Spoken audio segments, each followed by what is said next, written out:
Divorce দেওয়ার পরও আপনারা কিভাবে মেলামেশা করেন? আমি মেলামেশা করি আসলে আপনাকে কি বলবো, আমি আমার মেয়েটাকে আমি দেখতে আসি, মেয়েটার জন্য তো আমার খারাপ লাগে। এখন ও আমাকে নিয়ে যায় হোটেলে নিয়ে যায়, বলে কি সংসার করব।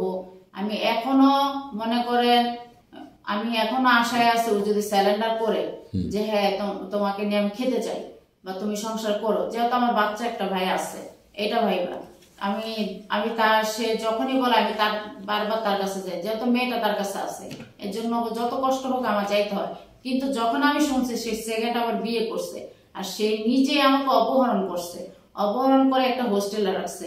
হোস্টেল হচ্ছে উত্তরাতে, আপনার সেক্টর নাম্বার হচ্ছে কি যেন বলতে চাই, একটা অনলাইনে চ্যানেলে আর আমি ভিডিও করছি 14 দিন হয়েছে। তো এই 14 দিনের মাঝে শুধু একজন আমাকে 2000 টাকাই দিচ্ছে।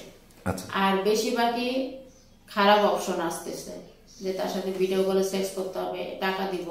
যেমন রংপুরের থেকে এক ছেলে বলতেছে রংপুর যাইতে চিকিৎসা সব দায়িত্ব সে নিবে। আবার নবাবগঞ্জের থেকে সে বলতেছে আমি কুয়েত থেকে আসছি, আমি চিকিৎসার সব দায়িত্ব নিব। এরকম প্রত্যেক দিন আমি ঘুমাইতে পারি না। সবাই তো আপনার দায়িত্ব নিতে চায়, তাহলে দায়িত্বগুলো কেন গ্রহণ করতে চান না? কিন্তু তার কাছে আমার কেন যেতে হবে?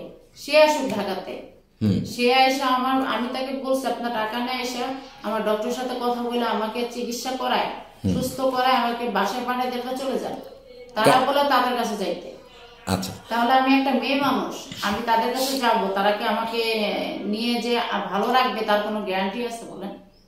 আচ্ছা, মানে সবাই আপনাকে যেতে বলে, জি, আপনার কাছে কেউ আসে না? না। আচ্ছা, আর 2 নাম্বার কথা, যখন অনলাইনে ভিডিওটা করছি আমার স্বামী আমাকে ঠেট দিচ্ছে যে তুই যে আমাকে সব দোষারোপ করতেছ, তুই মামলা করে ক্ষান্ত হস নাই, তুই একের পর এক মামলা মিথ্যা নাটক সাজাইতেছিস, যতকে মামলা দিচ্ছিস মিথ্যা, তারপরে দেড়মোহরে মামলা দিচ্ছিস মিথ্যা, আমি তোকে তালাক দিই নি, তালাক দিচ্ছি আবার উঠাই নিচ্ছি। তো আমি বলছি উঠাই নিলে সে কাগজটা কেন দেখাইতে পারতেছো না?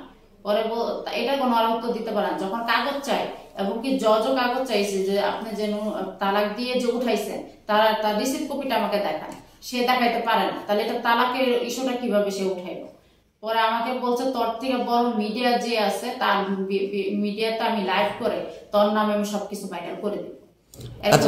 আপনার স্বামী আমাকে অপহরণও করছে। আমি গোপালগঞ্জে ছিলাম, আমাকে একটা হুজুরের কাছে নিছে, ওই হুজুরটা আমার সাথে তার ইমোতে কিভাবে জানি অ্যাড হয়েছে, আমি তার নাম্বার পাইনি। তো ওই হুজুর আমাকে বলছে আপনার স্বামীকে নিয়ে আমার মাদ্রাসা আসেন। তো ওনার ছবি আবার আমার স্বামীকে দেখাইছি, দেখানোর পর আমার স্বামী চিনছে। আমার স্বামী তাকে আমার ওই হুজুরে আমার স্বামীকে অনেকবার হেল্প করছে, অনেক টাকা দিচ্ছে। তো যখন আমার স্বামীকে হুজুরের ছবি দেখাইছি, দেখানোর পরে তারপর মনে করে না আমার স্বামী হুজুরকে চিনতে পারছে। চিনতে পারে তারপরে বলছে আমি চিনি, আর ফোন নাম্বার আছে, আমি ফোন দিব। আমি বলছি আপনি দেন, ফোন দেন। পরে ফোন দিছে, পরে বলছে আপনি মাদ্রাসায় নিয়ে আসেন। পরে বললো, পরে আমার হাত মোজা পা মোজা পরাই দিচ্ছে, বলে এটা যে আপনার আলিয়া, এটা তো আমি জানি এটা আপনার ওয়াইফ। তা উনি আমার নাম্বার পাইলো কোথার থেকে? তারপর আমি বলছি যে না হুজুর আপনার নাম্বার আমি পাইনি, কিভাবে জানি ইমোর সাথে আমার অ্যাড হয়ে গেছে। তারপর উনি আমাকে 2500 টাকা দিচ্ছে। দেখেন 2500 টাকার জায়গায় সে আমার 1000 টাকা দিয়ে আমার হোটেলে রাখছে, আমার টাকা দিয়ে মাছের তাল দিয়ে মাছ পাচ্ছে। 1000 টাকা দিয়ে হোটেলে রাখা, আমার টাকা দিয়ে আমাকে ওষুধ কিনা দিচ্ছে, আমার টাকা দিয়ে আমাকে খাওয়াইছে, আমার টাকা দিয়ে আবার আমার গোপালগঞ্জে গাড়িতে পাঠিয়েছে। দেশে পাঠিয়ে দিয়া সে যখন তার স্বার্থের প্রয়োজন পড়ে আমাকে ইউজ করার জন্য, সে তখন এই যে অজুহাত দেখায়। অজুহাতটা কি? সেটা হচ্ছে তুমি আসো, আমি তোমাকে যে মারুফ বিন স্যার কিছু পরীক্ষা দিচ্ছে পিজি হসপিটালে, সেই পরীক্ষাগুলো করাবো। আপনার স্বামী না আরেকজন হুজুর? না, এটা হচ্ছে ডাক্তারের কথা বলতেছি। আচ্ছা, হ্যাঁ, ডাক্তার নাম হচ্ছে মারুফ বিন, পপুলারে বসে পিজি হসপিটালের ডাক্তার। তো উনি 5টা টেস্ট দিছে, ওই টেস্ট এখনো সে করায়নি। তো আর সে তো 10 মাসে কোনো আমার খোঁজ খবর নিচ্ছে না, কোনো ভরণ পোষণ দিচ্ছে না। ডিভোর্স হয়ে গেছে? তো ডিভোর্স হয়ে গেছে, কিন্তু আমি অ্যাকসেপ্ট করিনি। আচ্ছা, হ্যাঁ। তো এখন কথা হয়েছে কি, মনে করেন সে বিভিন্ন যখন তার আমার শরীরের চাহিদার কথা মনে পড়ে বা আমাকে ইউজ করতে মনে চায়, সে তখন চিকিৎসার কথা বলে আমাকে নিয়ে আসে, নিয়ে এসে গাড়ি ভাড়া খরচটা দেয়, আসা যাওয়ার খরচটা দেয়, আর মধ্যখানতে ওষুধ দেয় না, আর খাবার খাওয়ায় আর ইউজ করে, হোটেলে রাখে। আচ্ছা, আপনি তো ডিভোর্স দিয়ে দিচ্ছে আপনার স্বামী আপনাকে, তো আপনার 6, আপনার বাসা নাম্বার 4, এই রোড নাম্বার 6, বাসা নাম্বার 4, সেক্টর নাম্বার 7। সেখানে আমাকে 4 দিন রেখে আসছে, সেখানে আটকা রাখছে খারাপ কাজ করার জন্য। আমাকে ওই হোস্টেলে মহিলাটা বাধ্য করছে, এবং ওই হোস্টেলের মহিলার সাথে তার পরকীয়া আছে, সে নিজে আমার কাছে স্বীকার করছে, আমার স্বামী। আচ্ছা, আমি অনেক কষ্টে বের হয়েছি। আপনি আমার প্রশ্নের উত্তরটা দিলেন না। জি যেহেতু আপনি জানেন, আপনার ফ্যামিলি জানে আপনার ডিভোর্স হয়ে গেছে, জি আইন জানে, আদালত জানে জি। আপনার ডিভোর্স হয়ে গেছে, তারপরও আপনি ওই স্বামীর সাথে কিভাবে মেলামেশা করেন? না, আমাকে বলছে আপনি মেয়ে দেখার জন্য যাইতে পারেন। কোর্টের থেকে আমাকে রায় দেওয়া হয়েছে মেয়ের হ্যাঁ, জন্য। কোর্ট থেকে তো আর এটা বলেন যে স্বামী স্ত্রীর মতো আবার মেলামেশা করবেন, সেটা বলে দিয়েছে? না, কোর্ট থেকে সেটা বলে নাই, এবং আমিও চাইনি। আমি আপনাকে বলতেছি, হ্যাঁ। সেটা হচ্ছে ওর সাথে ও আমাকে অলরেডি ওর সাথে আমার হোটেলে 2 দিনই হয়েছে। এরপর ওর বাসা আমি 4 দিন ছিলাম আমার বাচ্চা দেখার জন্য, কিন্তু সে 4 দিনে একদিনও বাসা ছিল না। একদিনও বাসায় ছিল না। সে সকালে বের হইতো, আর তারপরের দিন সকালে আসতো, আবার নাস্তা খায় চলে যেত, আবার তারপরের দিন আসতো, এরকম করতো। আর 2 নাম্বার কথা হচ্ছে, সে আমাকে পরীক্ষা করানোর কথা বলে সে আমাকে পার্লারে নেয়, চুল কালার করায়, বুড়ো উঠায়, তারপর মুখ ফেসিয়াল করায়। সে আমাকে ওষুধ কিনা দেয় না। তারপরে মনে করেন সে আমাকে করছে কি, বলতেছে একটা হুজুরকে মাহফিলে দাওয়াত দিতে হবে, তো আমাকে তো তারা খরচ দিবে 2 জনের, তুমি আমার সাথে কুয়াকাটা চলো।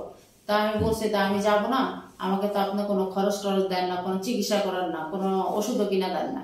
তো বলছে এবার তোমার সব করে দিব। ওই যে আমার ভিতরে সরলতা কাজ করে, যে হয়তো বা সে ভালো হয়ে গেছে, বা আমাকে মানে আমার দায়িত্ব নিবে, এটা বিশ্বাস করে আমি তার কথার প্রস্তাবে আমি আসি। কিন্তু সে কি করে, আমার শরীরের চাহিদাটা মিটায় তারপর প্রয়োজন, তো চাহিদাটা মিটে গেলে তখন আমাকে পাঠায়, গ্রামের বাড়িতে পাঠায়।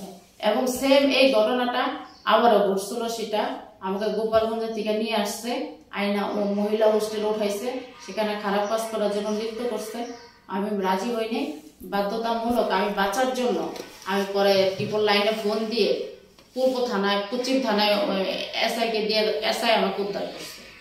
আচ্ছা আপু, আরেকটু কথা, যেহেতু আপনার খারাপ ছবি ভাইরাল হয়েছে, জি, ভিডিও ভাইরাল হয়নি। না, ভিডিও ভাইরাল, যে স্বামী আপনার খারাপ ছবি ভাইরাল করেছে, যে স্বামী আপনার এই ধরনের ছবি ভাইরাল করতে পারে, তার সাথে তো সংসার তো করা দূরের কথা, বাঙালি নারীদের সম্বন্ধে মানে যেটা চরিত্র, সংসার তো করবে দূরের কথা, তার তো চেহারাও দেখবে না। তো তারপরেও আপনি তার সাথে কিভাবে রাত কাটালেন, কিভাবে তার সাথে থাকলেন? ভাই আমি আপনাকে তো বললাম যে আমার যেহেতু একটা বাচ্চা আছে, সেই জায়গায় আমি দুর্বল। আর যেহেতু আমি তাকে তালাক দেইনি, তো এখনো আর কোর্টে আমি একটাই প্রশ্ন করছি, যে যেহেতু আমি তাকে তালাক দিইনি, সেটা কি তালাক হয়েছে? কয় না, যদি আপনি সই করেন তাহলে তালাক হয়ে যাবে, আইনত এখনো তার আপনার স্ত্রী আছে। আচ্ছা, তার মানে এখনো আপনি তার স্ত্রী হিসেবে আপনি তার কাছে গিয়েছেন। ওই অধিকার নেই। আচ্ছা, যেই স্বামী স্ত্রীর খারাপ ছবি অনলাইনে দিয়ে দেয়, সেই স্বামীর সাথে কি দেখা করাটা কি উচিত ছিল? উচিত তো না, কিন্তু সে তো স্বীকার করে না। স্বীকার করে না, যেহেতু স্বামী স্ত্রীর অন্তরঙ্গ ছবিগুলো ছিল আপনার স্বামীর কাছে, ভিডিও ছিল আপনার স্বামীর কাছে, তাই তো? জি। অন্য কারো কাছে তো ছিল না। না। তাহলে ছবি তোলার টাইমে কি একজন ক্যামেরাম্যান আলাদা করে রেখেছিলেন রাত্রে যখন স্বামী স্ত্রী দুজন একসাথে ছিলেন? এরকম একটা স্ট্যান্ড ছিল আমার। হ্যাঁ, আপনাদের মতন করে এরকম একটা স্ট্যান্ড ছিল। আচ্ছা, স্ট্যান্ডে ফিট করে নিয়েছে, মোবাইল রেখে ভিডিও অন করে, তখন ভিডিও এটা একা একাই হতো, একা একা হতো। আচ্ছা, তো আসলে এত কিছু করার পরও সেই স্বামীর সাথে থাকেন, তাহলে কি আপনি ঠিক আছেন? তো আমি এখন ওকে চাই না। ও এখন 1000বার ডাকলো আমি যাবো না, কারণ গত পরশু দিন সে আমাকে ভোর 5টায় ফোন দিচ্ছে। ফোন দিয়ে আমাকে বলতেছে যে তুমি কোথায়? তো আমি বলছি আমি গোপালগঞ্জ।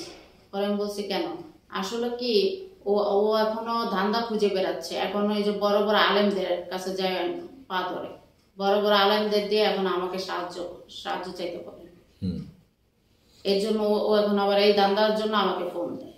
আচ্ছা, যাক, তো সর্বশেষ আসলে আর কি বলতে চান আপনি আপনার স্বামীর বিষয়?